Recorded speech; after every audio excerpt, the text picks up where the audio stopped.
Number one, time frame. Binary trading and forex trading এর মধ্যে সব থেকে বড় যে পার্থক্যটা ওইটা হইতেছে যে টাইম ফ্রেমের পার্থক্য। বাইনারি ট্রেডিং এ আমরা কি করি, মার্কেটটা প্রথমে অ্যানালাইসিস করি, অ্যানালাইসিস করে আমাদের যেই দিকে মনে হয় মার্কেটটা যাবে ওই দিকে আমরা 1 থেকে 2 মিনিট বা 3 মিনিট বা 4 মিনিটের জন্য একটি ট্রেড নিয়ে থাকি।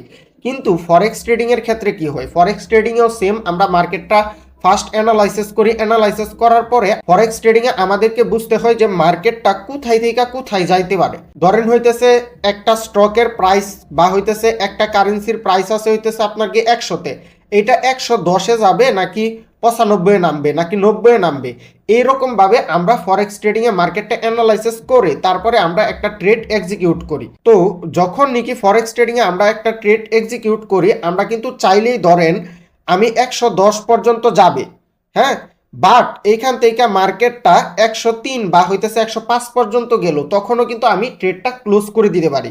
তো এখন কি হইলো, 100 থেকে 105 পর্যন্ত গেছে, এই যে 5-এর যে একটা ব্যবধান হইলো, অ্যান্ড আমি বলছিলাম যেদিকে যাবে ওই দিকে গেল, অ্যান্ড মানে প্রাইসটা বৃদ্ধি পাইলো।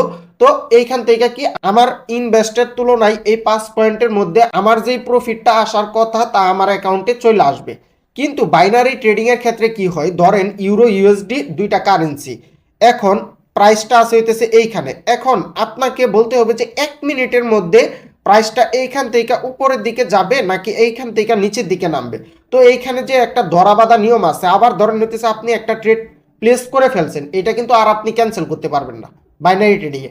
কিন্তু এইখানে বাইনারি ট্রেডিংয়ে আরেকটা সুবিধা কি, ধরেন ছোট্ট একটা মুভ হবে মার্কেটে, এই ছোট্ট একটা মুভের মধ্যে আপনি হিউজ পরিমাণে একটা প্রফিট জেনারেট করে নিতে পারেন। ধরেন আপনি যদি এইখান থেকে মার্কেট, যদি আপনি বলছেন যে মার্কেটটা এখন নিচে যাবে, তো এইখানে আপনি যদি একটা ট্রেড যদি প্লেস করেন, তাহলে 1 পিপসও যদি নিচে নামে মার্কেট, আপনি ধরেন $5,000 একটা ট্রেড প্লেস করছেন, 1 পিপস নিচে নামলেও আপনি এই $5,000 ডাবল পাবেন। এইটা হইতেছে বাইনারি ট্রেডিং এর সিস্টেম, বাট 1 পিপস উপরে যাইলেও আপনার এই $5,000 লস হয়ে যাবে। আর ফরেক্সের সিস্টেমটা হইতেছে, ধরেন ইউরো বনাম ইউএসডি, এখন আপনার কি ইউরো ইউএসডির প্রাইস আপনি যতটুকু টার্গেট দিয়েছেন, আপনার এই টার্গেটে হিট করার পরে আপনার এই প্রফিটটা বুক হবে। ধরেন এই টার্গেট থেকে 1 পিপস নিচে আসিল, তারপরে আপনি ট্রেডটা ক্লোজ করেন নাই, ওইখান থেকে আবার মার্কেটটা নিচে চলে আসে আপনার স্টপ লস হিট করে দিছে, তাহলে এই যে উপরে গেছিল ওই ওই প্রফিটটা আপনি পাবেন না।